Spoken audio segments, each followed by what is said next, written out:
Hello 3D printing friends! Today on the BV3D channel, we'll talk about some recently discovered security vulnerabilities in the Bambu Lab 3D printers, what they are, what Bambu Lab is doing to address it, and what you can do in the meantime to minimize risk. Stick around and we'll get into it right after this. I'm Brian, and you are watching BV3D.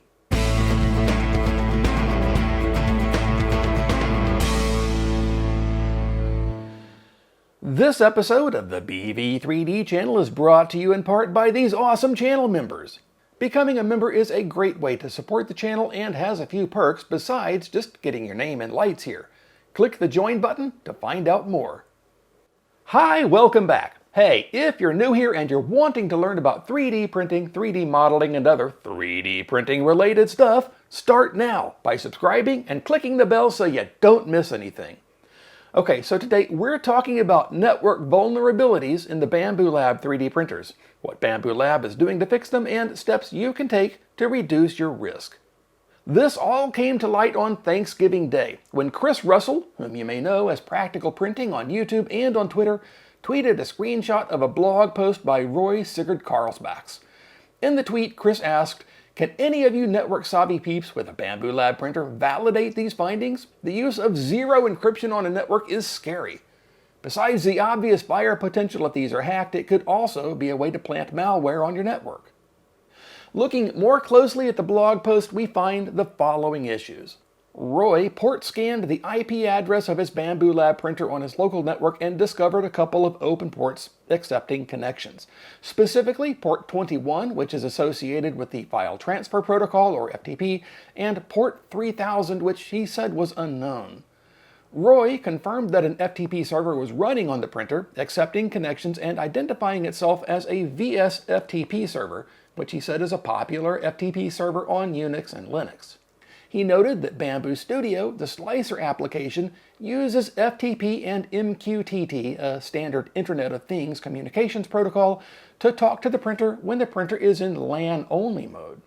So these protocols are used when the slicer is communicating with the printer on the local network and not when the slicer is communicating with the printer via Bambu Lab's cloud servers. But Roy's point in bringing this up is that the communication protocols being used in LAN-only mode are unencrypted. If someone has access to your home network, they could capture the traffic between the slicer and the printer, perhaps using that information to command the printer to do something bad. He says it would have been better for Bambu Lab to have used either SFTP or FTPS, both of which provide an encrypted connection for FTP traffic. He also discovered that when used in the default cloud-connected configuration, the Bambu Studio slicer communicated with the cloud servers over HTTP instead of the encrypted HTTPS protocol.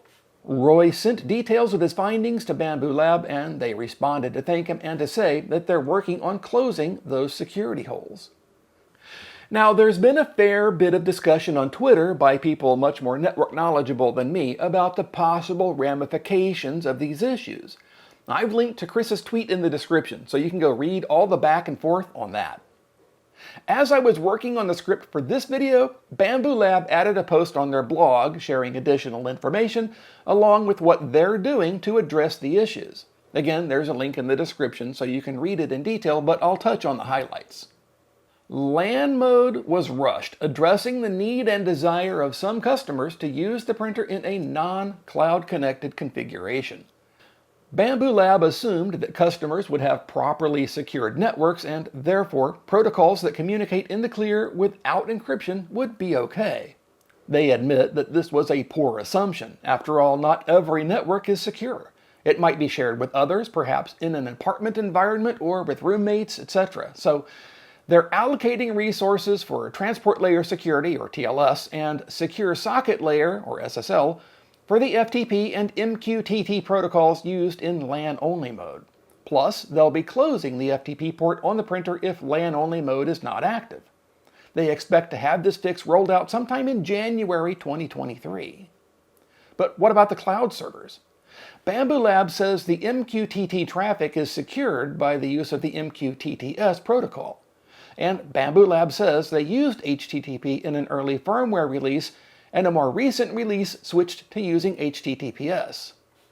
They hadn't enforced HTTPS-only traffic on the cloud servers because that would prevent not yet updated printers from using the cloud printing feature.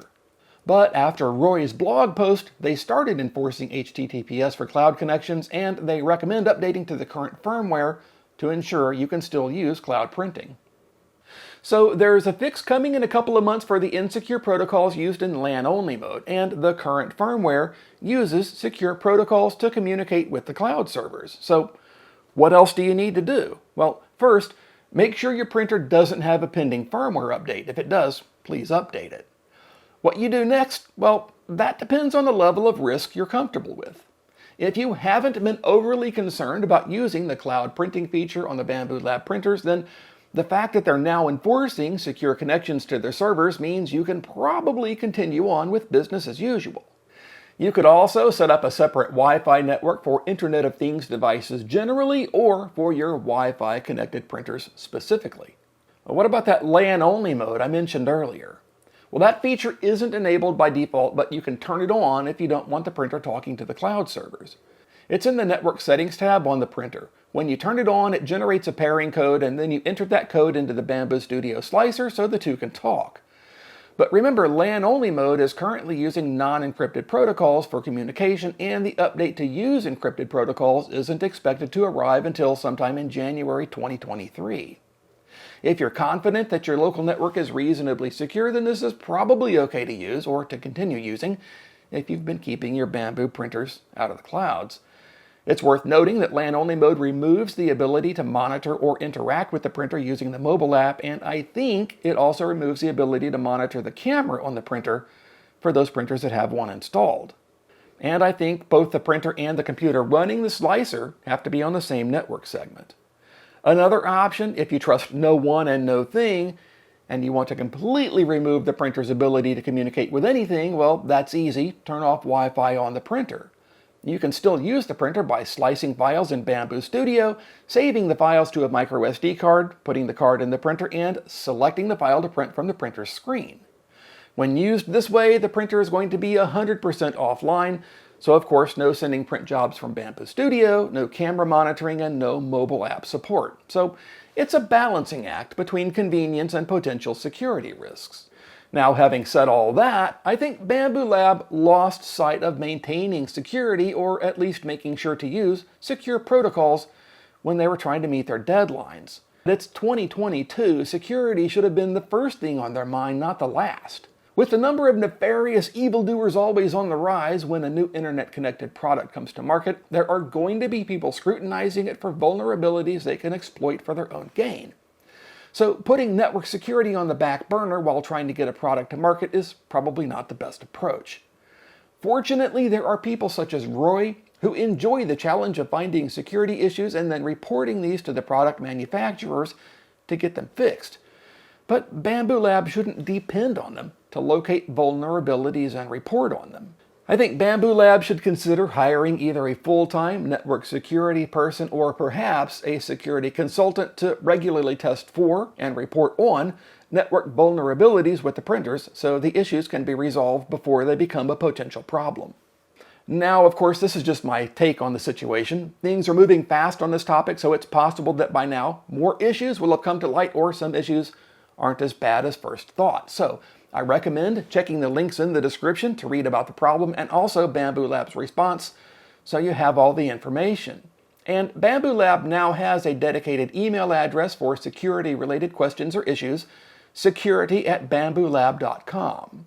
So if you have questions, or if you're one of those remarkable people who find and report security issues, you can email them at that address. It's also worth keeping in mind that the Bambu Lab printers are still blazingly fast and work perfectly well even if they're completely disconnected from a network. All those network and cloud-connected features are conveniences, and if you can live without them, there's no shame in putting a file on a memory card and walking that over to the printer to print them.